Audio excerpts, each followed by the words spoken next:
কেমন আছো তোমরা সবাই? তো আজ আমি তোমাদের সাথে শেয়ার করতে চলেছি বিউলির ডালের রস বড়া। তো চলো দেখে নিই কীভাবে তৈরি করা হয়েছে।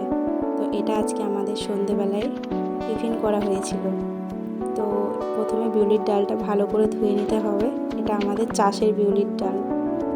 ভালো করে পরিষ্কার করে ধুয়ে নেওয়ার পরে একটা মিক্সিতে ডালটা ভালো করে পেস্ট করে নিতে হবে। পেস্ট করা হয়ে গেলে তাতে পরিমাণ মতো নুন, স্বাদ মতো দিতে পারো।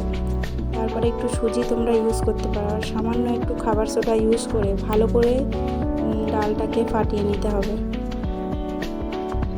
তারপরে কিছুক্ষণের জন্য ঢাকা চাপা দিয়ে রাখতে হবে। তারপর একটা কড়াতে রিফাইন তেল গরম করে তাতে বিউলির ডালগুলো গোল গোল শেপে ভেজে নিতে হবে। দেখবে যেন ডালের বড়াটা লাল রঙটা আসে। তারপরে একটা আলাদা জায়গায় তুলে রাখবে। তুলে রাখার পর একটা আলাদা কড়াতে জল গরম করে তাতে পরিমাণ মতো চিনি দিয়ে একটা মিষ্টির রস তৈরি করে নিতে হবে।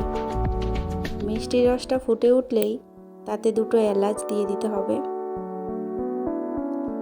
মিষ্টির রসটা ফুটে ওঠার পরে ভালো করে ডালের বড়াগুলো দিয়ে নাড়াচাড়া করে গ্যাসটা বন্ধ করে ঢাকা চাপা দিয়ে রেখে দিতে হবে মিনিট 30-এর জন্য।